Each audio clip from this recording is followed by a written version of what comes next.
Let's see. Today is June 29th? Yes? Yes, June 29th. And it is the last Armsday in June. It's also Iron Banner. So, yeah, that's exciting.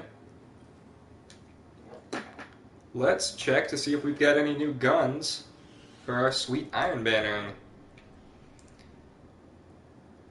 Alright, so mostly we're looking for accelerated coils. I've definitely after these last few updates, accelerated coils is what you want. It's I mean, ideally you have accelerated coils and braced frame, like I think last week's roll, but I think mostly we're looking for accelerated coils. This one also has rangefinder, army of one, and the torch scope. So roll 2 is pretty good. It's also got injection mold if you did want to try something with increased stability, but pretty much good with accelerated coils. And third roll does not. So go with roll 2. If you're going to pick up the Thesan, go with roll 2.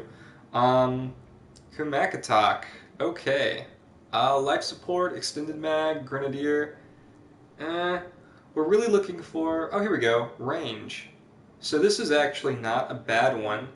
It's not my favorite. I wouldn't pick this one out specifically, but as long as you've got good range on your Kumakatok, the perks are up to you. Like, this one has reduced range, but Icarus is a perk that a lot of people don't like. But if you play a hunter, it's actually not a bad perk, especially for like jumping around corners.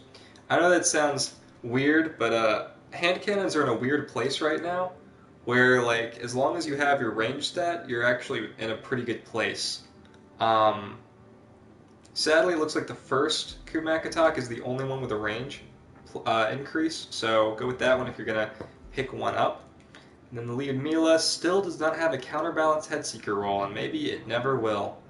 The Cocytus is available to pick up, so definitely pick up the Cocytus. It is one of, if not the best high-impact scouts. There are 5. This one is definitely one of the top 3, possibly the best one, depending on who you talk to. The Judith D is fine, I guess. Lead Mila D, if you want the lead Mila D. PDX-45 is excellent, top tier. If you don't have a grasp of Malak, this is the second best thing. Some people like it a little bit better, that's up to you. I think the grasp is better, but that's just me. You can forget about picking up the JLB-42. So PDX-45, Cocytus, these are definitely the 2 best pickups here, and then the lead Mila and Judith, that's up to you if you really want to look into that. I don't know what the deal is with contacting Destiny servers. That's been happening to me ever since this morning's big update. I heard that they fixed incendiary grenades on the Solar Hunter, on the Gunslinger, and that's good. But like, man, yeah, exactly. Thank you, Jack. Yeah, it's insane. It's been happening to me all day. All my friends have had the same thing happening. Like, I'm hardwired into a Google Fiber connection, so I'm not really sure why I'm getting it. I think it's more on the Destiny servers than it is us, which has made Iron Banner a huge pain in the butt. I don't know about you, but like, it's been nothing but headshots through walls all day long. Yesterday. Well, I think there was a maintenance break even before yesterday, or this morning, last week, I think, is when the first one showed up. PAS-43, DIS-47, and JLB-47 on this guy. If you miss Titan, the second Thesan roll is really good. The Kumakatok, the first roll is okay, and the last gun that I have was pretty bad.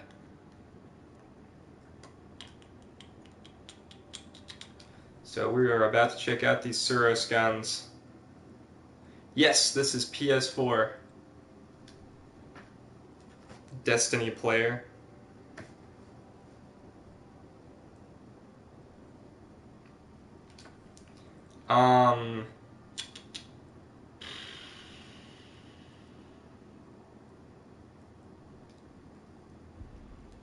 Yeah, it's there's something about a 12-person connection with skill-based matchmaking enabled that just really does not agree with Destiny, especially since people are on fire teams like across the world. I have a few Australian friends I play with, and we can never seem to find a match together that's like not, you know, full of red bars. And like I get it, don't play with people who are across the world. Alright, the JLB-47, tripod, so no grenades and horseshoes. You do not need to pick up a JLB-47 this week unless you have really good aim. The DIS-47 might have some promising rolls on this last one. The Outlaw one with Hammer Forged and Speed Reload, I guess? This isn't great. I mean, pick it up if you want, but like, it's not amazing, that roll. Then we've got the DIS-47. No full auto rolls! Does not want to give us a full auto roll ever. We've got a rangefinder roll and 2 unflinching rolls. That's no good. That's not why we pick up the DIS-47. Let's check the Cocytus and the PDX-45, and then of course the Arminius D on our Hunter before judging this Armsday too harshly. But that's... man, we have not had good rolls on those scouts like all month. And those are great scouts if you can get a good roll on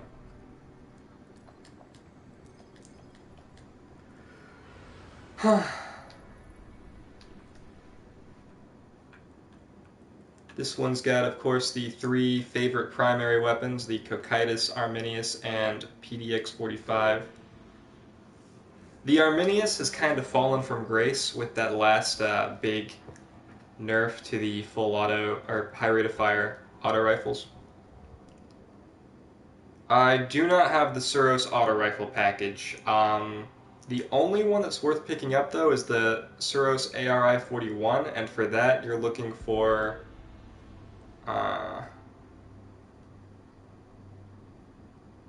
man, what is with all these people advertising today? That's a good way to get on a YouTuber's bad side, by the way, is advertise on their channel, and nobody likes that. Yeah, the Arminius needs it, but like now it's had an increased time to kill, so even with counterbalance, it's not amazing. Speaking of, oh man, if this had been braced frame, there's a fitted stock, but like that's not quite enough. I don't know about high caliber rounds. I feel like it needs the extra stability more than it needs the ability to stun. But yeah, it looks like there's no other counterbalance roll. That's unfortunate. So no good on the Arminius D today. Hip fire? Really? Man, this is unfortunate. None of these rolls are great on the PDX-45 either. I'm just looking at the main stat here. It's like Icarus. That's terrible on a pulse rifle. And then, what's the other one? Guerrilla Fighter? Private Eye. Hammer Forged, Private Eye, and smallbore? Ugh. No. Don't pick up the PDX-45. Or do. I guess pick up whichever PDX-45, because he's selling, you know, he's selling the PDX-45 and the Cocytus, so, like, let's pick out a roll together for both of these. I mean, the hipfire might not be terrible. Hand-laid stock is great. High caliber rounds is okay. I mean, honestly, I kind of hate that the range reduction is so... because you do need range. Range is one of the most important stats on a pulse rifle. It's up there with stability. So, like, reducing your range for stability is not the best thing ever. And then, smallbore and hammer forged is fine. I guess I'd go with this roll. If I had to pick, I'd go with roll 2 for the PDX-45. But, like, not by a lot. Honestly, roll 1's about on the same level as the second roll. Neither of them are good, but since he's selling one anyway, you might as well pick one up and play with it. And then the Cocytus has, ooh, triple tap and third eye is fun. I don't love triple out tap for PvP, but it's like, it's not the worst thing ever, and there's not a bunch of stuff that can go there anyway. Hand-laid stock is what you want here. Hand-laid stock is amazing. You do need the extra stability perk on Cocytus to be able to, like, really get back to neutral. So with the torch scope, this is actually an amazing roll. Between third eye, hand laid stock, and torch, the only way it could get better is if this triple tap or something else, but like, it's not a bad perk. That's for PvP, obviously. For PvE, you'd want something like, here we go, Firefly, hand laid stock, replenish, and flash. So flash highlights enemy targets. If you've ever needed to play, like if you're on the War Priest, this is actually really good for the War Priest because it highlights the acolytes, and I believe it's a one-hit kill as long as you get the headshot. And then, ooh, this one has life support too, but no stability perk. If this were a stability perk, this would be even better than the other PvE roll. But like as it stands, I think the first roll is perfect for PvP. So definitely pick that up.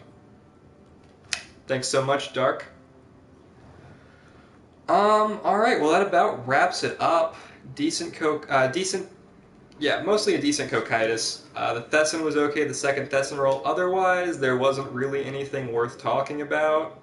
Yeah, it's Armsday. What do you expect? Kind of ironic that we get an almost perfect Cocytus roll on the heels of like that really good Collivance's duty roll. But I don't know. The Cocytus is definitely better than the Collivance's duty in my opinion. It's probably one of the best primary weapons in the game right now. It's up there. As far as legendary primaries, let me correct myself there. As far as legendary primaries go, the Cocytus is probably in my top 5. And this roll this week is very good. Okay, I'm done talking. I hope that Iron Banner is good for you guys. Thanks so much for watching. The Judith D. I don't have a package for Judith D, sadly. Not on this character. I might have one on a different account. But sorry. I mostly just keep these same 9 packages because these are the most asked about packages. You said the Judith D, though? I know that package was available this week. If one of these packages isn't popular enough, let me know. Like, if there's one that nobody cares about, and we can, like, pick up the Judith D instead. Like, if nobody cares about the Kumakatok or the JLB-47 anymore, or even the DIS-43, then I'm happy to pick up a different package if it's requested. So just, like, leave a comment, tell me which package to get rid of and which package to pick up, and I'm happy to swap it out. Anyway, I think that's it for me. Thanks so much for watching. Thanks for subscribing. I can't wait to see you next week, and I can't wait to post more videos this week. See you next time.